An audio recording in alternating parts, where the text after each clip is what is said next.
Welcome to 303 Hoops, a whole lot more than the box score. For you hoop junkies, number nerds, or just someone who loves basketball, this is for the love of the game. Live from 303, I'm Ryan Hinsky. And I'm Caleb Bunch. Ladies and gents, like Ryan said, we are back. So, feels good. We missed a lot. Well, I feel like we haven't missed a lot. We've seen it all. Oh, yeah. We just haven't been giving you guys the analysis on it. Correction, we've seen too much. We've seen too much, including my Duke Blue Devils. Oh, man. Both our champs are out. They're out. Elite Eight eliminations. Yeah, Purdue's our brackets out. got destroyed, but hey, that's how. Yeah, my Arkansas in the goes. Final Four pick did not come to fruition. Yeah, but it's all right. And I had Arkansas winning that game against Arizona as well. They did not hold up at all. They did not. But, none of our picks looked bad on paper, except we agreed that we should have picked St. Louis over Georgia. Yeah, that was the one game we were like, whoa. Yeah. That was a blunder. That was a blunder. Because Georgia got waxed, too. Yeah. I thought Blue Kane would have looked good, considering, he was finally on the national stage. People were probably watching Georgia for the first time this year. Yeah. It's like, Blue Kane will play well. So that did not happen for the Georgia Bulldogs, though. No. So. Yeah. So we're going to do a tournament debrief, but... Yes, Caleb. but we missed it last time, guys. Song of the day. Yeah, we did a async episode, so Yeah. as long as we're in this room, we're doing Song of the Day. Right. I have Race My Mind by Drake. I was thinking, what song have I listened to most on spring break? Mm-hmm. And this one I just kept repeating. I kept Drizzy Drake, guys. I kept going back to Race My Mind from the CLB album. CLB. Which I was at first not a fan of when I was in high school. Like most people. Yeah, I wasn't, but it has grown on me so much. Yeah. I love it. It's a great album. And Race My Mind. That's my song of the day. I have someone that has beefed with Drake. I got That's A$AP right. Rocky. Changes. Yeah, great song. Off testing. What was it? A junior in high school when this came out? Sophomore in high school, I think. Yeah.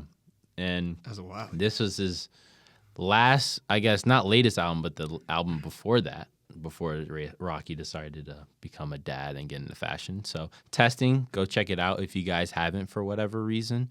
You guys probably have, but great album to revisit. Experimental sound from A$AP Rocky, but Changes is the song I have for today. So that's what we got. But most importantly, what you're here for, possibly, maybe you're here for our songs. Maybe you are here for the music. Maybe you're here for our songs. And the song Rex. But we got to talk about NCAA basketball, Yeah. guys. So many games have happened. So many things have occurred.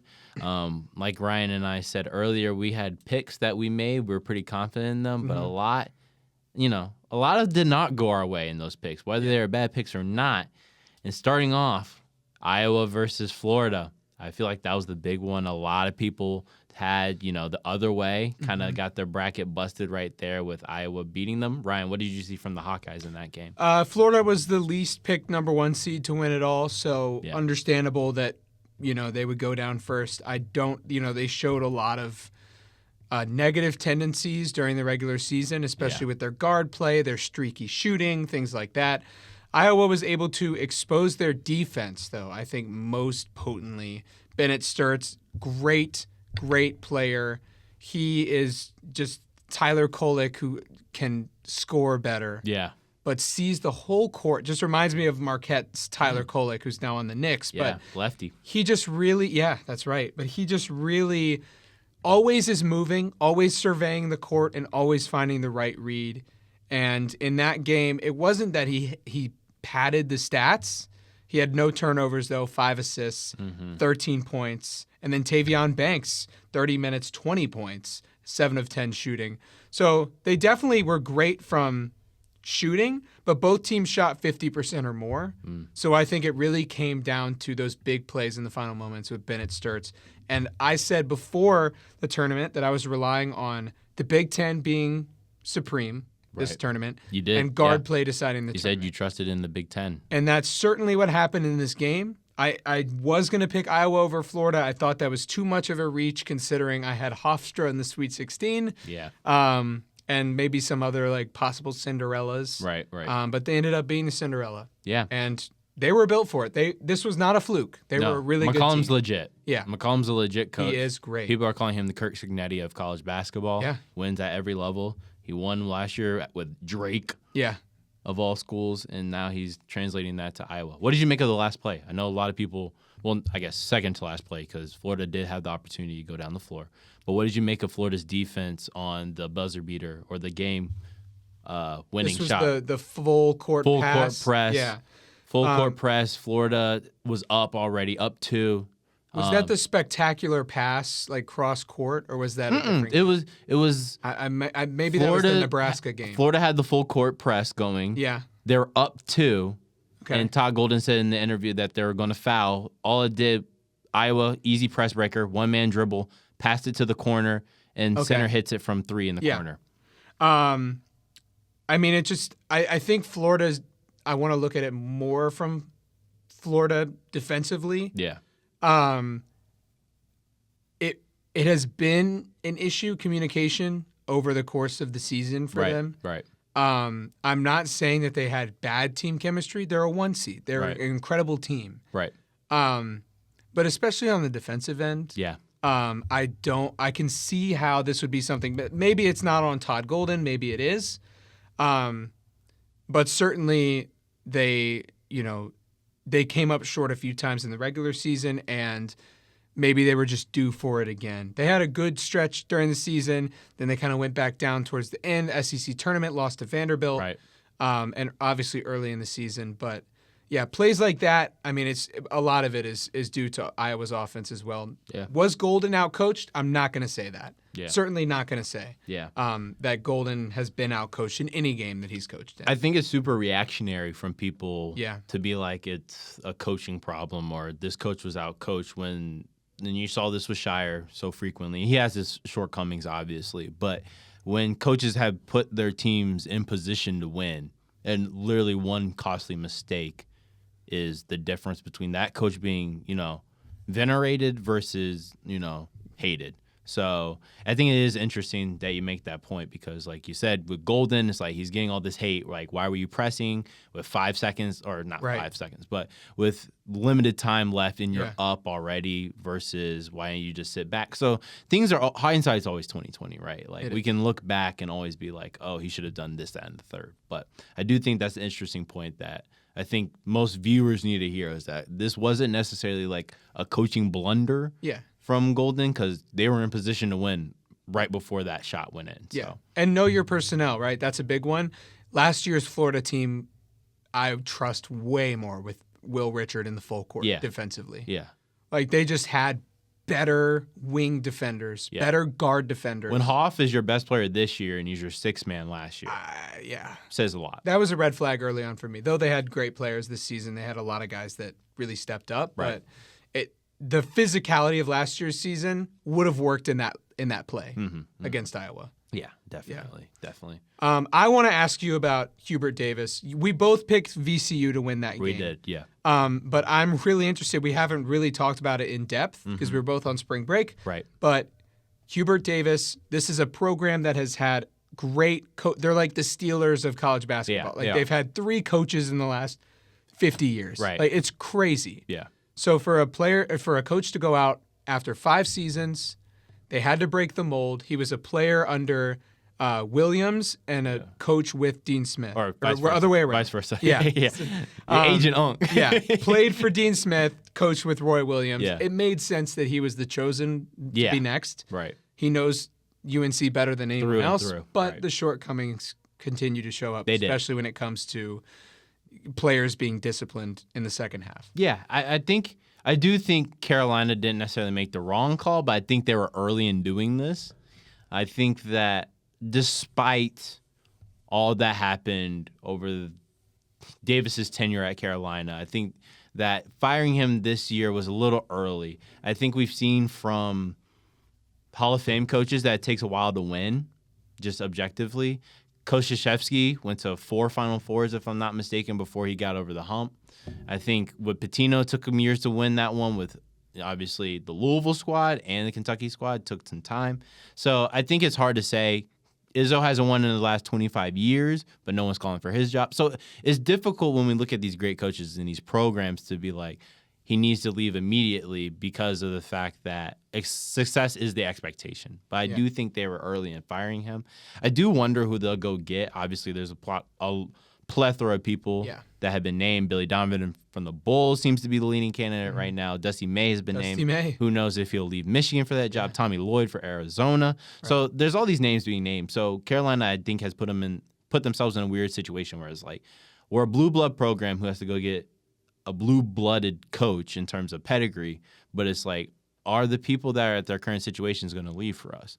And I don't think they know the answer to that, frankly.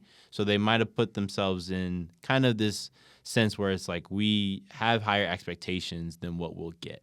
And I do think that Davis did fall short of what the expectations were of him, but I don't think he did a bad job at Carolina by any means. So yeah, I agree with you. I think it was part of it was just where they were in the bracket compared to Duke. I think UNC fans are just going to compare themselves to Duke. Yeah. And maybe demand change if they continually fall short. As they should. They're one of the top 3 programs. Duke had the best team in college basketball last season, lost a generational talent, and were the number 1 overall seed again. Yeah. So I think UNC fans look at that, comparison is a thief of joy, but with this rivalry, I think UNC fans couldn't wait any longer to make some changes. I understand it. I don't think Hubert was doing a bad job. Right. But to your point, I think he wasn't doing a bad job. But, yeah, I think it was more pressure from fans. And that's just how it is this day and age. It is. You have to win immediately now. You do. You even I saw on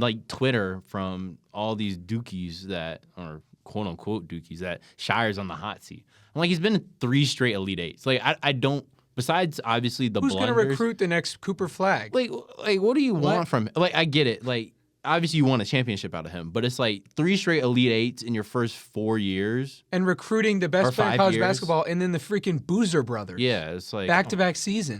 Come on. It's so much more than what you do on the court. Be serious. What he's able to, the talent he's able to bring in to Duke is incredible. We will get to Duke. Some of the big moments of this tournament that are maybe forgotten already because of what happened the other day. Vanderbilt in and out. Full court buzzer beater. Tyler Tanner, I'm a pray for you. And Tyler Tanner is a great player. He's good. I mean, he seriously might be an NBA talent. No, yeah. He might be a little undersized. That's why he's not so high up on the rankings. But he played so well in this tournament, especially round 1 against McNeese. He was cooking McNeese. I know. That hurt.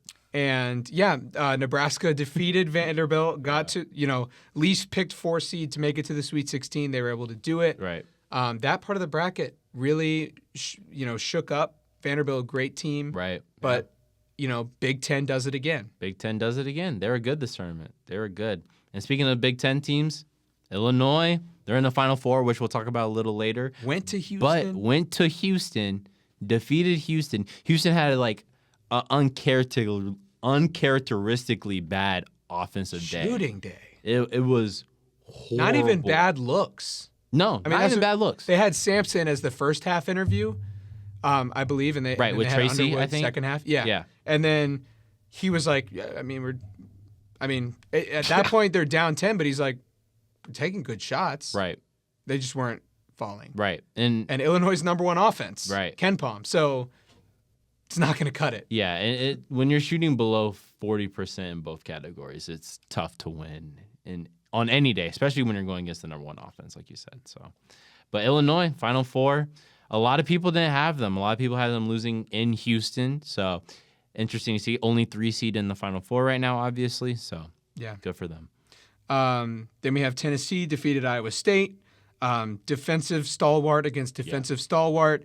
Tennessee's stars came out to play. They did. And I just loved their roster this year. Yeah. I thought they had a great run this tournament. Mm-hmm. And they've had a few years where I remember they were a 2 seed a few years ago and fell early. Right. I like where they were at this season.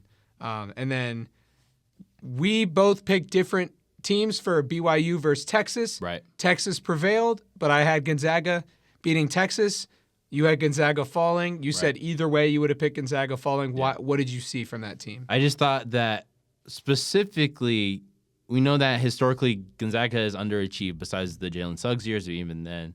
But I think it is difficult to emulate tournament physicality when you're playing the West Coast Conference. It is. It's at one point Gonzaga was looking like a top 5 team. Then they kind of like sputtered during the middle of the season. And then it goes to conference play, and you're like, well, now we don't know. Right. Yeah. And then kind of things just get, I was like, okay. Because they beat the brakes off Kentucky early when people still had high hopes for Kentucky. Yeah. And so that kind of might have given a false sense of confidence for the Zags. But I'm always skeptical of that team. Unfortunately, because I like Mark Few a lot. But it's just difficult to evaluate them. And I thought that Texas, well-coached program, Sean Miller, despite the crimes he's done in the past, good coach. And then also BYU, I thought, even without Richie Saunders, that they would be able to beat the Zags, but they weren't even able to make it that far, of course, because they lost to Texas. But Texas has played well throughout the tournament. They only lost to Purdue on the buzzer beater, so that was an interesting game to watch as well. Big fan of Dalen Swain, big fan of him when he was at Xavier. I thought that was what was going to lead them to face off against Gonzaga and eventually lose, but yeah, they had a great run. Another one of those Cinderella teams. And now we'll get to our champions that did fall. It was hard for me. Going into the tournament, I picked Purdue to win it all. It was hard to maximize points with my bracket because they eventually had to face Arizona. Yeah. And if it was Arizona or Michigan again, that is the toughest. That's a tough draw. Those are tough draws. And they fell to Arizona. Arizona was dominant. They were more physical, and they were really exposing TKR defensively, and Oscar Clough drop defenders. TKR tries to hedge, but he gets burned a lot because he's not super athletic. Right. Either, so that was really hard for them, and Arizona just got these great 3-point looks. Right. And they're going to hit them. Yeah. They got so much talent on that Which team. is interesting because Texas, I'm stuck on them. Purdue was up at the end of the first half by 7, if I'm not mistaken. And I thought they looked really competitive in the first half. Obviously, Braden Smith was making a lot of his mid-rangers that he usually does. And I was like, oh, Purdue will be able to hang. But Arizona just kind of, the sleeping giant woke up. I felt nervous when the commentators made a comment about Clough looking completely drained, completely huffing and puffing. Same with TKR in the first half when they were up. Right. I was like, I don't know if they can sustain this. Good. Yeah. Just the physicality and the speed, Koa Pete in transition. Mm-hmm. I mean, that's just such a great team with Arizona. But yeah, disappointing, but it happens. Yeah. I didn't want to make the safe pick with either Arizona or Michigan, who we'll get to. But now let's get to the game of the tournament. Let's get to your situation. The game of the which tournament. I watched on a plane. Yeah. And wanted which to is crazy. Which is crazy. Scream. Yeah. So UConn, as the whole world heard, beat Duke. The shot heard around. Yeah. Braylon Mullins, I'll give him credit first. What a shot. What a shot. I think he was 1 of 18, something crazy. Or UConn, before they made 3 of their last 4, was 1 of 18 from the field. And then From 3. From 3. Yes. Right? Yeah, from 3, exactly. And Braylon Mullins stepped up with confidence. He has not had a good shooting performance in the tournament from 3. He's shooting below his season averages, but for Caravan to be able to make that pass to Mullins, stepped in with confidence, shot it. Give credit to both of them. And Silas Demery is probably the unsung hero of this whole game. Put it all out there. Put it all out there to get the, hand on the ball when Caden Boozer should have just held it. But that's neither here nor there. It's not here nor there. Or just do a bounce pass. That's what I was going to say. Yeah. Put it on the ground. Put it on the ground. Just yeah. Keep it low. But, yeah, I don't know. I have so many thoughts I can go on about this. But what did you make of kind of Shire's coaching, the second half from UConn in general, the last play, everything? I don't make anything but good things from Shire's coaching. I understand that you tell players to keep it on the ground, and I think he probably said that in the huddle. Yeah. I think it was a freshman mistake from an 18-year-old. Right. It happens. Yeah. You're asking a lot from an 18-year-old. Right. To have a good game. As you said, we eventually disagreed on if he had a good game overall. Right. Going back and watching, what I able to collect from highlights and things like that. I think I was wrong. I think he played a pretty good game. Yeah. I don't think he has a lot of confidence, going downhill, being physical in the paint. I agree with you there, though. And I think that happened in that game from time to time, at least when I was watching and not eating my pretzels on the United flight and like doing other, looking Right. out the window and whatever. Right. But yeah, I think that it was just a moment where he lost his composure. Yeah. I understand that the pass was there. No one was down there. Game's over. He was just going to stand Do with it whatever. or just dunk, Yeah. whatever. But yeah, it was tough. Yeah. It was tough. And I think the whole game, I can't knock Duke. I think UConn just played a great, well-coached game, and Terrace Reed is unstoppable. Yeah, he's playing And ridiculous.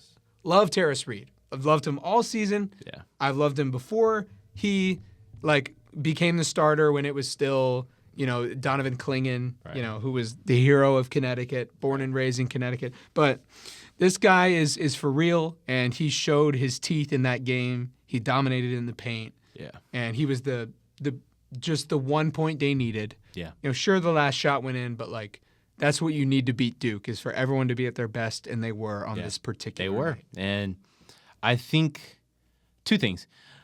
Watching Terrace Reed in the Furman game, I literally was mesmerized by how there was no game plan for this man. He's been UConn's arguably best player, and you could say Mullins and then Caravan, but one of those three, and he was unstoppable in that game. He had a 30-20 game.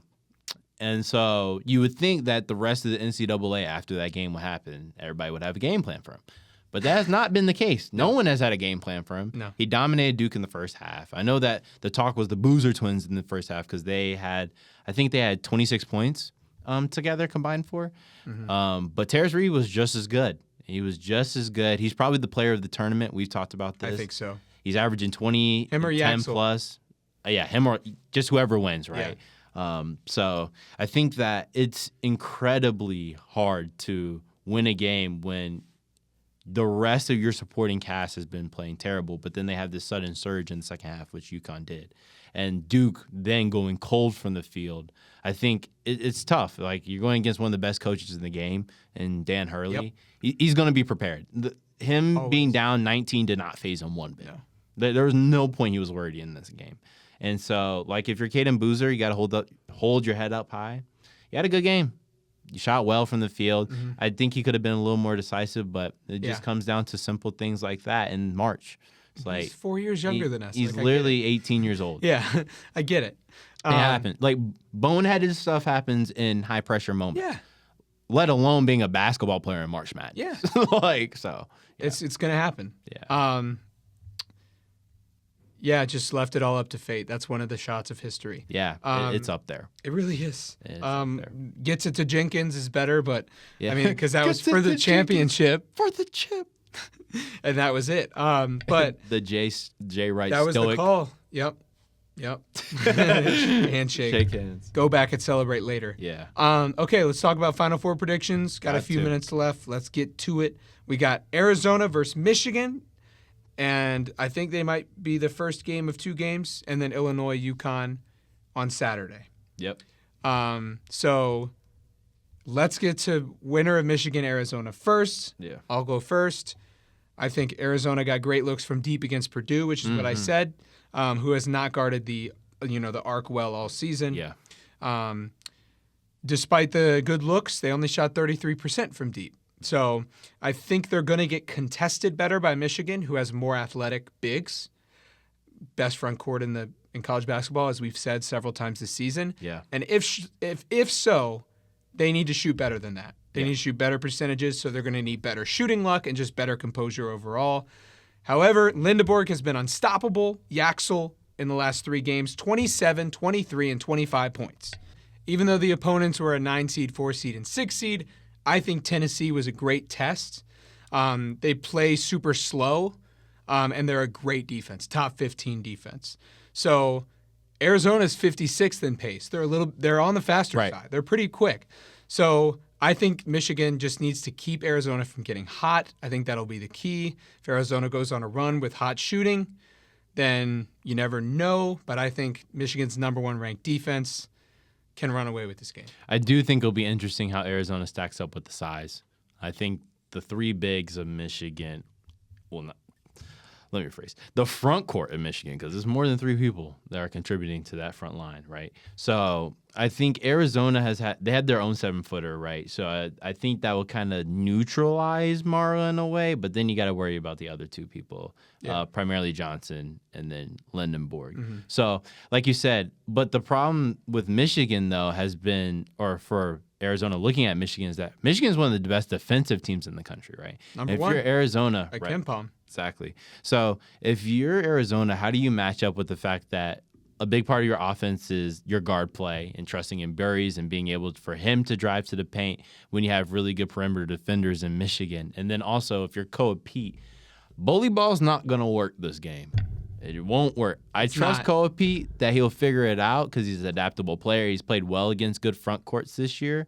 Specifically, I remember in the very first game we've talked about that Florida front court was very good, and Koa-Pete had 30. So it'll be interesting to see, but Koa-Pete's not going to be able to bully his way to the basket like he normally does. So I do think Arizona will have some troubles here. I have Michigan winning. I have them winning it all, actually. Yeah. But switching gears to the other game, Illinois and UConn, I think this is an interesting game as well because we kind of see 2 different styles going on. We see kind of the gritty, old crotchety man in Dan Hurley and the hustle out of UConn to storm back against Duke, and I bet they'll bring that same energy against Illinois. Mm-hmm. But then we also see the red-hot Illini, number 1 offense in the tournament.